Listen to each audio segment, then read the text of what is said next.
There is something you can use when you are reading out loud to really improve the sound of it, to make it sound more conversational, more informal, and more chatty, and less like you're reading it and more like you're saying it. And that's particularly useful if you're doing voiceovers or you're doing presentations or whatever.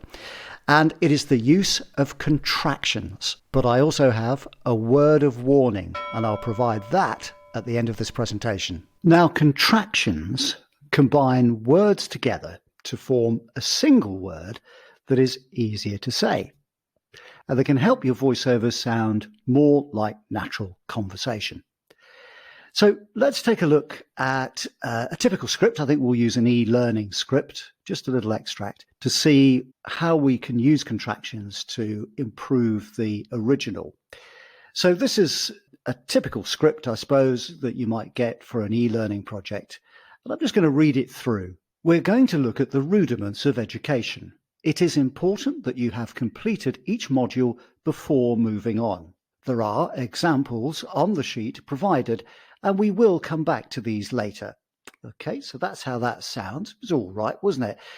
But let's say we want it to flow a bit more and just to be nice and informal, really, and friendly and chatty. What we can do is use contractions. Let's have a look. First off then, we are going to look at, and then we can change the we are to we're.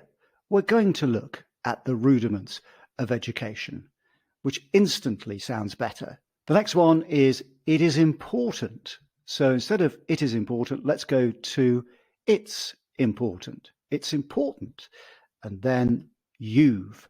So instead of you have completed, we can go you've completed each module before moving on. The next one is there. So there are, we can contract to there. Now, I'm not convinced that there is an actual English word, but it is allowed as a colloquialism. And I looked it up, and in the dictionary, they say you can use there are examples. So you pronounce it there are. There are examples on the sheet provided. And we've got one more. We will can be contracted to we'll. We'll come back to these later, as opposed to we will come back to these later. So let's give the whole thing a read through and see what it sounds like. We're going to look at the rudiments of education. It's important that you've completed each module before moving on. There are examples on the sheet provided, and we'll come back to these later. At the beginning of this video, I promised you a word of warning.